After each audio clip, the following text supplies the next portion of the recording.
also the Editorial Director for Firefighters and the Education Director for FDIC International, Bobby Hall.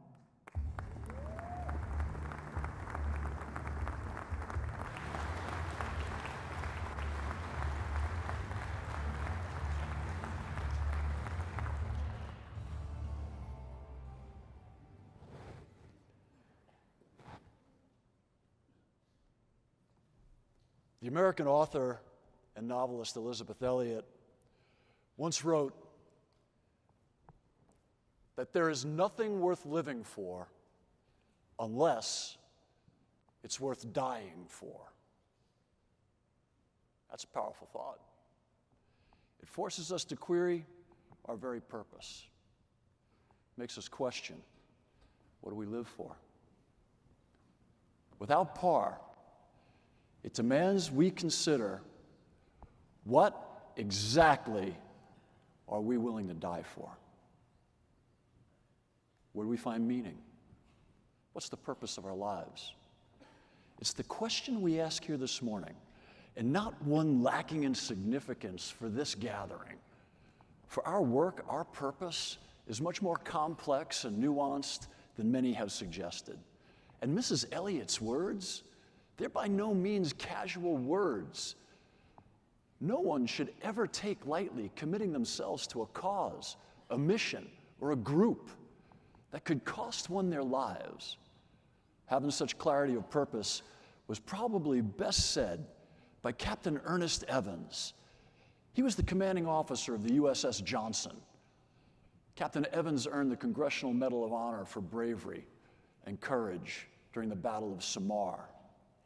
In his fight talk, Captain Evans addressed his crew with the following words prior to their fatal deployment. He said, "This is going to be a fighting ship. I intend to go in harm's way, and anyone who doesn't want to go along had better get off right now." Likewise, this is the fire service. We intend to go in harm's way, and anyone who doesn't want to go along had better get off right now. But like the crew of the USS Johnson, it is fitting and proper that we also gather today, not just as a profession, but as a gathering of brothers and sisters who've decided to stay on board and fight. Fight against nature, fight against the randomness of misfortune, fight against disease, and fight against fire. We now, more than ever before, are aware that just like the sailors on the USS Johnson, it's not just what we fight for, or it's what we fight against and what we fight for. Human dignity, honor, life itself, the preservation of the handiwork of our fellow citizens. We fight for the principles and the fundamentals that make America the greatest example of people exercising their God-given natural rights. And so this morning, let's reflect, all far too briefly, about the fact that our lives, our work, our purpose are interconnected. They're intertwined in many complex and nuanced ways. We understand that what motivates us to serve is critical for our success. Not trivial issues, but a conversation about what firefighters live for must begin by reviewing our elementary education. As school children, I thought we all read, but I was told most of us read Viktor Frankl's Search for Meaning. The message simple, really. Healthy people, good people require purpose. And according to Frankl, helping others is the most rewarding. Our profession supplies much of that need. It has been said that the work that we have chosen is a lowly one, and we agree with Chief O'Hagan. It is sufficient to motivate persons like us to heights of valor, and if the need be, the supreme sacrifice. So who do we admire? Who do we respect? You know, people are funny in this regard. In very comfortable, safe societies like ours, often people far away in places very different from us intrigue us the most. In our ignorance and fascination with them, we often subscribe to them qualities that their habits, ideas, and customs may not really have. It's like when we're sure that our dog knows what we're saying, right? We casually ascribe conscious human thought, the most distinguishing feature of our humanity, to a dog. We also lavish praise on people who parrot other people's words and reenact their lives on television and stage. We heap adulation on people who play sports. And many are wonderful people and excellent at what they do. Although famous, few are heroic and fewer still are inspiring. Yet society elevates them over the troops who protect us, over the crews we do duty with, over the real heroes around us every day. We do the same with the cryptic folks, the shaman, the scam artists, the so-called modern woke philosophers, and our generally underwhelming political class of the postmodern era. These elites with power and money, academic and political titles, they have little in common with firefighters, except for, campaign backdrops and cannon fodder. The useful idiots, as Stalin so famously called his fellow socialists. In this cacophony and gibberish, it's not uncommon for firefighters to hear things like, "I don't know how you could do that." That being our jobs. Now, we usually just shrug it off, say something non-committal like, "I just like helping people." Or something funny like, "Well, firefighting is the most fun you can have with your clothes on." We're generally self-effacing, self-deprecating. We're not comfortable being the center of attention or being perceived as anything special. That's, I know, generally speaking. Unquestionably, we have our share of superheroes. You'll find them on Twitter and Facebook. But most of us regular firefighters, we're not very interested in phony recognition, presumptuous virtue signaling, any social media likes or follows. You know what we're interested in? Education, operational growth, training, so that we can be better prepared and better equipped to answer what's asked of us in the real world. Firefighters like you assembled here today are unquestionably more interested in things that you can't measure, like knowledge and wisdom, duties like virtue, respect, courage, honor, and integrity. William Bruce Cameron once said, "Not everything you can count matters, and not everything that matters can be counted." So it's not a trivial thing then to probe seriously as to why men and women like you, who could easily be successful at almost any endeavor and most assuredly suffer far less physical stress and strain and absolutely make more money, nonetheless chose to be firefighters. Firefighting has been called the war that never ends. And when you look at our faces, you see white, you see black, you see Chinese, you see Cherokee, you see Japanese, you see every race, every creed, every nationality, every sexual orientation, every class. As such, many of you have suffered injustice in the outside world, but not here. We may call God by different names, but we pledge allegiance to one nation. We defend one Constitution. Firefighters are one with the mission, one with each other, and one with humanity. For in the war that never ends, we go daily under the shadow of death, where we are all equal, where we are all vulnerable, and where all we have is one another.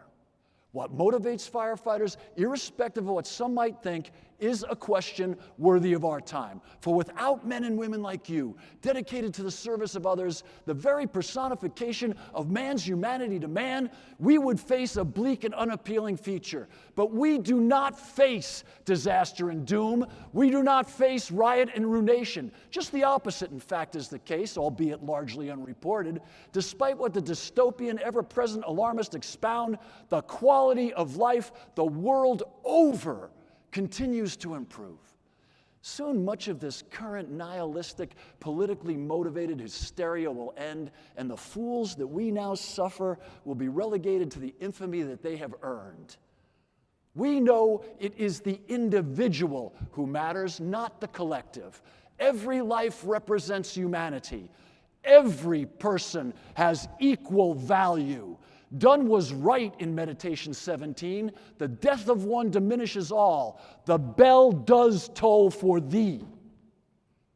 We know it's the influence of family and faith and community that are still the number one motivator in deeds of honor, not power or dominance. We know it's national patriotism, the honest love of one's homeland, its people, its places, its traditions, its local customs. That still drives the engines of creativity the world over. And for us, the burden we chose to bear is the physical protection of humanity itself. It's the responsibility of a higher calling. And the proof of that responsibility, that's at the forefront of every survey on honor and virtue and trust. Because at the top of those surveys, every time, is the firefighter, the warfighter, and the cop. Every single time. And to live up to this honor, to deserve it, we strive relentlessly to confirm those archetypal images. We have been preserved these many long years in times of peace and prosperity, in times of war, in times of struggle, because of persons of character, individuals of honor and fidelity.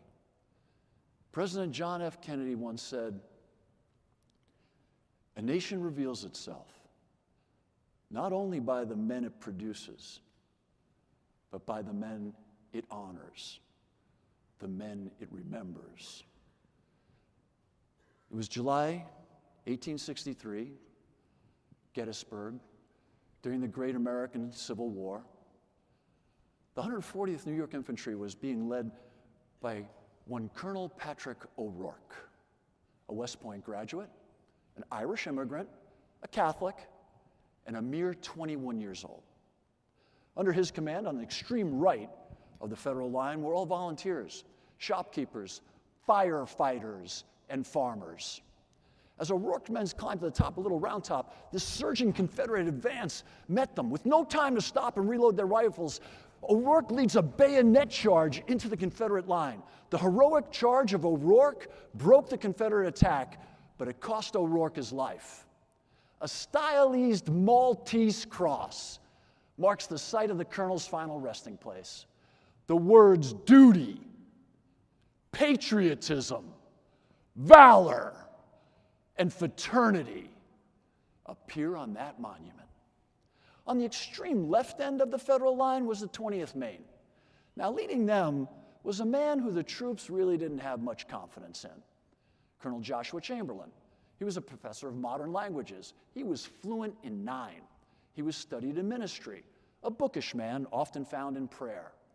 As the Confederate attack came at Chamberlain, he bellowed the order, bayonets. His men fixed bayonets and they charged. Stunned by the ferocity of that assault, many of the Confederates just simply surrendered. The Federal troops were able to turn the tide of that crucial battle. So there were 2 heroic bayonet charges on that fateful day, O'Rourke's and Chamberlain's. For his heroics, Chamberlain was given the honor of accepting Lee's formal surrender of arms. During the ceremony, marking the end of the deadliest war in American history, as he accepted Lee's surrender, Chamberlain ordered his men to attention and offered a final salute in honor and respect of the men of the vanquished Confederate Army. Chamberlain and O'Rourke were patriots, humble, pious men, leading shopkeepers, firefighters, tradesmen. They made decisions that changed the course of history. They made them without hesitation. They made them without weighing the possible consequences of success or failure, life or death. They could do so because they knew what they were living for. They could do so because they knew what they were willing to die for. It gave them this indomitable sense of purpose. Just amazing. 7 decades, 8 years later, it's December 1941. The U.S. Navy's off the coast of Tarawa. It's a little island about 2,000 miles southwest of Hawaii. Now, Tarawa was the most heavily fortified atoll in the entire war. Japanese Admiral Kaihishiki Shiabeski once reported that the U.S. could not take Tarawa with 1 million men in 100 years. The island was crisscrossed with defenses. It had pillboxes, seawalls, extensive trench system, coastal guns, anti-aircraft guns, heavy and light machine guns, and tanks.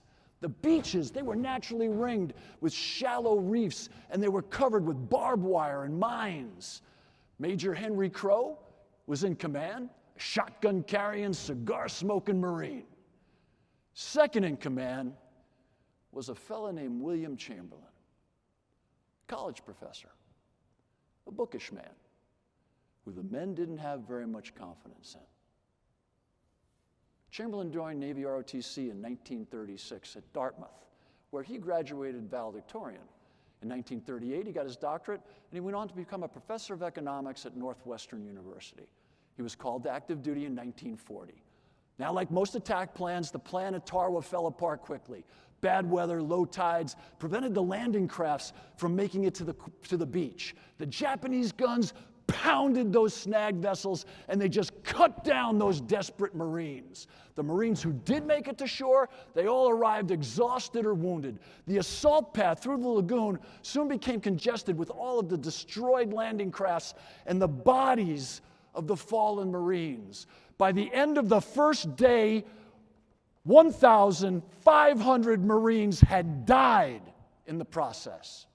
On the second day of fighting, the Marines also had to leave their crafts far short of shore and wade in through brutal enemy fire. Although wounded during the landing operations, Major Chamberlain, the devout, bookish, quiet, soft-spoken professor, who the men were all kind of doubtful of, promptly reorganized 3 companies, the remnants of 3 companies, on the most deadly position on the island. Chamberlain advanced those men yard by yard, repeatedly exposing himself to deadly enemy fire. The quiet, bookish, religious man that they all doubted turned into one of the most lethal fighting machines the Marine Corps had ever seen. Chamberlain's indomitable spirit motivated those men to nominate him for the Congressional Medal of Honor. On the third day, the Japanese launched this futile suicide attempt.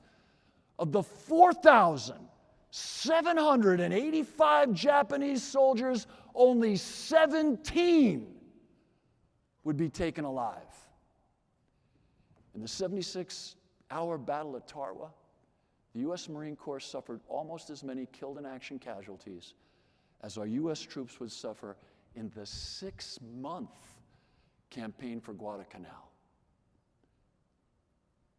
Chamberlains, family men, patriots, pious, devoted, leading volunteers, ordinary men in extraordinary valor. These men knew what they were living for, and they proved that it was worth dying for.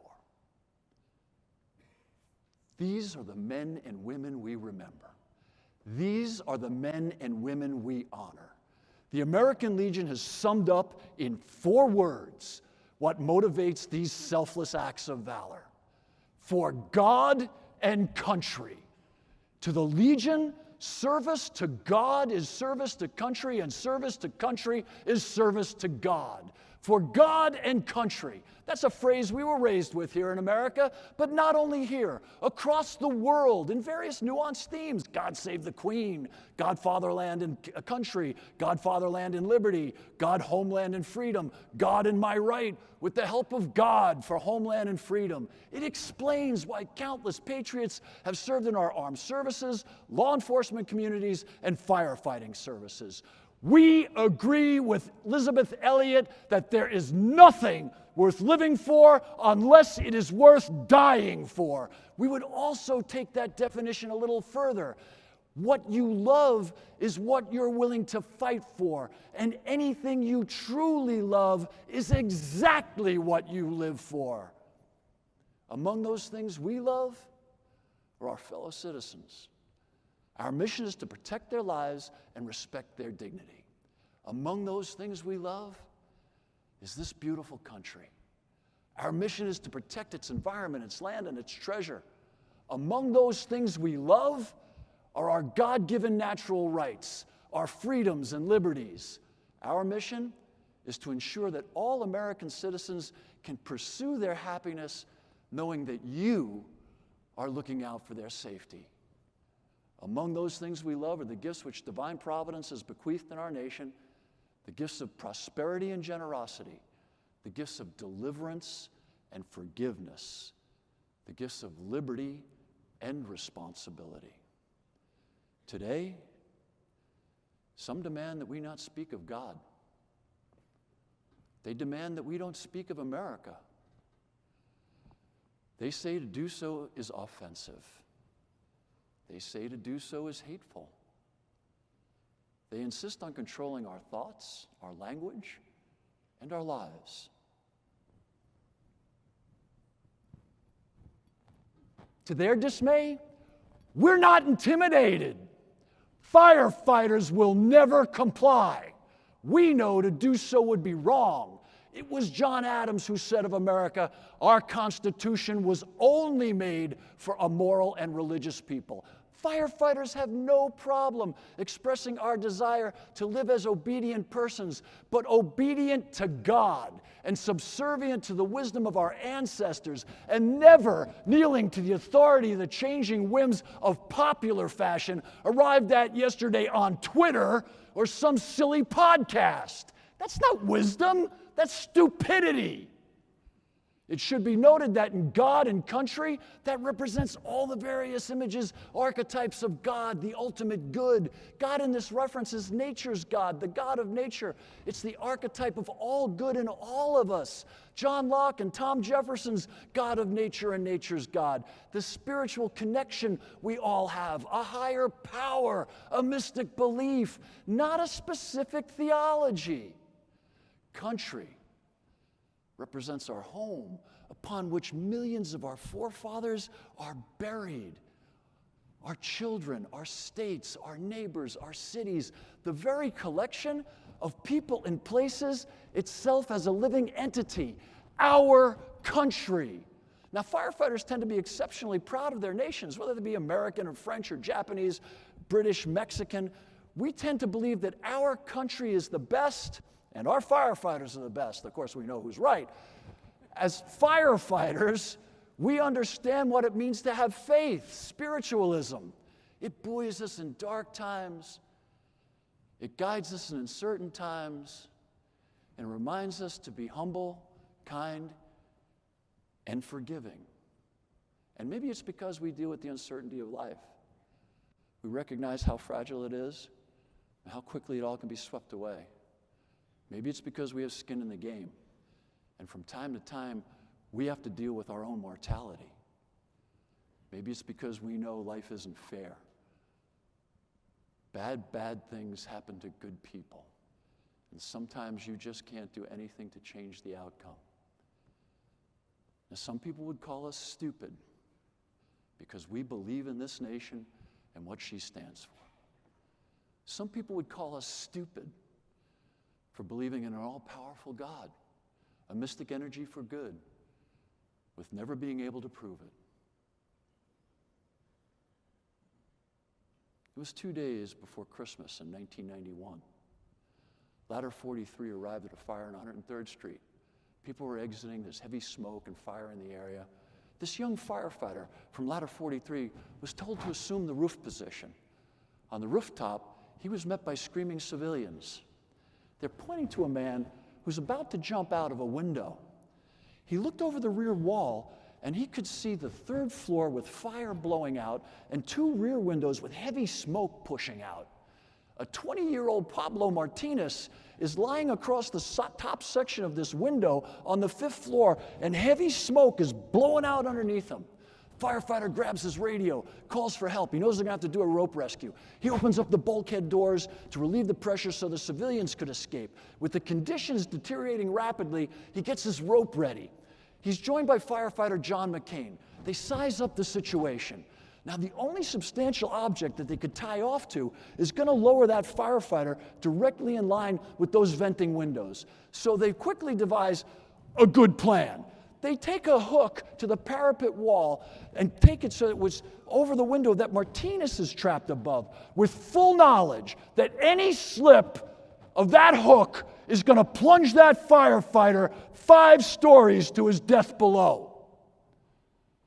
Despite the overwhelming odds and the incredible risk, this young firefighter ties himself off and he begins his descent in extremely high heat and blinding smoke towards the window. As he nears the window, Pablo, in his panic, jumps into the arms of the firefighter. So now our young hero is dangling with Pablo, a 160-pound man like a baby, over this relentlessly venting heat and smoke on a pike. As the firefighters lower these two to the ground, the officers are watching, and they entered it in their former logbooks that only their prayers prevented those windows from blowing out and killing Pablo and the firefighter. For his incredible courage in the face of overwhelming odds, firefighter Michael M. Dugan would receive the Gordon Bennett Medal, the highest award for valor in the FDNY. 3 years later,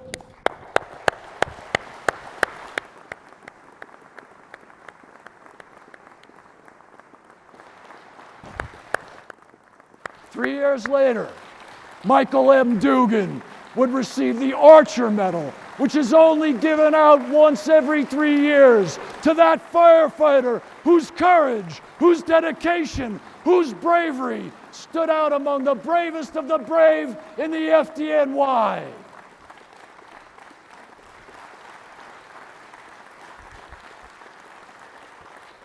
Now, Michael M. Dugan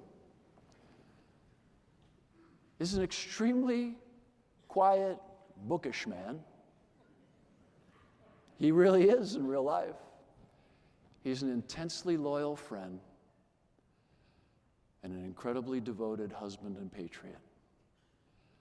On the night of September 10th, 2001, Mike took off to celebrate the rededication of 73 and 42 in the Bronx. In attendance with him that night were Father Michael Judge, Chief of Department Pete Gansey, Jack Feehan, and many others who would be murdered the next morning. Mike was a covering officer the next day, September 11th. So he responded from the academy.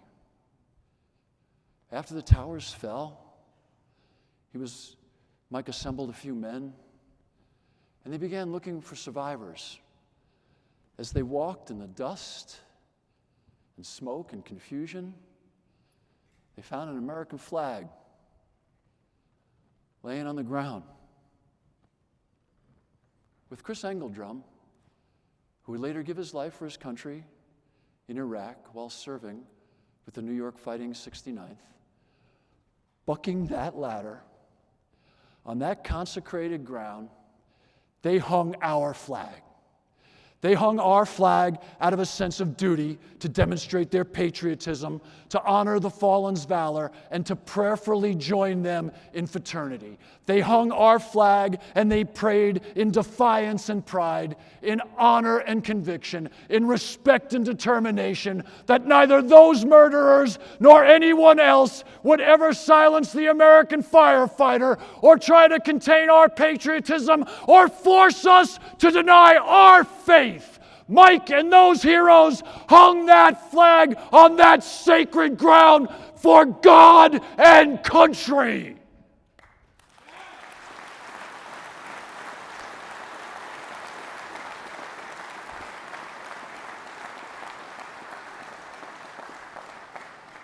Today, firefighters steadfastly refuse to comply with the growing intolerance to religious freedom and the growing intolerance to the practice of traditional patriotic expressions by these intolerant radicals, these misguided Maoists and Marxists.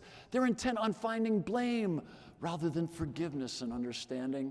They see everything in life as political, and absolutely everything in life for them is a political act. They are bullies and tyrants. But unfortunately, anyone who opposes them or stands up to them runs the risk of total social ostracization, of total political destruction, of social media ridicule, and relentless persecution, kind of like the Spanish Inquisition. We know a vocal, intolerant minority can control almost any group unless we refuse to comply, unless we stand up to their tyranny, unless, like the Chamberlains, the O'Rourkes, the Dugans, we stand tall and proud in defiance of tyranny, intolerance, and oppression. We stand together in respect for others' beliefs and in unity for the safety and health of our communities and the dignity of our freedom, in solidarity for the conservation, and always with the goal of the betterment of society. We stand together in opposing tyranny, not with more hatred and anger, but with examples of kindness and forgiveness and service and love. It was Alexis de Tocqueville who said, "Liberty can't be established without morality, nor morality without faith." Firefighters in this war that never ends unceasingly just strive with all they have to protect anyone when they find themselves in danger, regardless of their race or gender or politics or religion. Humanity's first and foremost in everything we do. Just simply humanity. The protection of humanity and the preservation of its endeavors, those are our fundamental principles. And it's just that simple. Indianapolis Engine 20 and Ladder 20 arrived first. Heavy smoke reported from 2 floors. They had 0 access for the apparatus. Difficult hydrant placement. Now the crews were faced with extensive layouts. As they worked to extinguish the fire on the seaside, crews began to stretch attack lines to the 2nd and 3rd floors. During this time, Squad 10 arrives. They go over to the east side of the building, and they make their way up to the 2nd floor. While waiting for water on the 2nd floor, it starts getting heavily charged with heat, blinding smoke. Fighter Adam Gooden and his officer were at the ready, anxious to get to the 3rd floor because they had been told a woman was reportedly trapped. The heat's intense. The face shields of those on the line are starting to compromise and degrade. A quick blast of water allowed Adam to bolt past the nozzle and make it up to the 3rd floor, which is now also heavily involved. It's so bad, Adam retreats back down to the 2nd floor, but he quickly regained his composure and somehow found the courage to go back up. On the 3rd floor, Adam enters the apartment. The heat is now incredibly intense, so he's crawling low and fast as he could. He could feel his skin burning underneath his turnout coat. He said, "I knew I was burning, but he thought if I could crawl as fast as I can and do a quick search, I have a chance of finding her." Heading towards the rear, Adam enters a bedroom. He finds a bed. It's full of hot, blinding smoke. He gets on the bed to search. Nothing found. By the time Adam hit the bedroom, his face mask is completely compromised. He suddenly feels a blast of water. An engine crew had a line at the bedroom window. Another firefighter, he tried to enter, but his face got burned so badly, he retreated back out onto the ladder and was on a position there. Adam yells to him, "Keep throwing water!" and gets back into the apartment. It's so hot, he's burning alive, but he needed to buy just a little more time. "We got you!" yells the firefighter at the window. Hearing the firefighter, knowing the other fires were nearby, Adam keeps his focus. He keeps crawling. He was reassured that they knew where he was and that they had his back. Still on his hands and knees, under totally blind conditions, he uses his Halligan tool and he forces this door. It's a bathroom. He enters the bathroom, he searches, he finds the unconscious woman in the bathtub. He couldn't get to his radio, so he pulls the woman out of the bathtub and he yells for the guys on the ladder to come help him. 2 firefighters come into the bedroom and they help Adam get her up off the floor, out the window, and onto the ladder. Adam was able to do all he did not just because of his training. Adam has purpose. He knows what's worth living for, and he knows what's worth dying for. Adam did what he did for the same reason we all do, for God and country. And irrespective of what some self-righteous, intolerant buffoon might find offensive in those 4 simple words, they work for uncertain people like us. President Kennedy was right. A nation does reveal itself, not only by the men and women it produces, but by the men and women it honors, the men and women it remembers. Later in life, Major Chamberlain of Tarwar fame, he was sitting in a movie theater with his grown son, watching The Sands of Iwo Jima, starring John Wayne, John Alger, Forrest Tucker. As the film went on, he squeezed his son's hand, and he quietly whispered, "Why are we making heroes out of these people when real heroes are all around us?" There are real heroes all around each and every one of us right now. We are sitting beside real heroes, not actors or athletes, not politicians or presumptuous pseudo-intellectuals or media elites. Firefighters, you, men and women who seek no recognition, no power, no fame, you are the real heroes. Your presence consecrates this hall. Men and women who fully understand that the fire service is about fighting fire for others, intentionally putting ourselves in harm's way, just like those who came before us. Men and women like you are whom we respect and whom we honor. We are part of the rhythm of history. We belong with firefighters, warfighters, and cops. We have each other's six. We know what we are willing for, and we know what we are willing to die for. The same thing O'Rourke did, the same thing the Chamberlains did, the same things that Dugan does and Gowden does, the same thing that the 343 heroes of 9/11 did. And when someone asks us, why do we do this? We say, because some things are worth dying for. We say, we do this for you. We do this for each other. We do this for God and country. God bless America.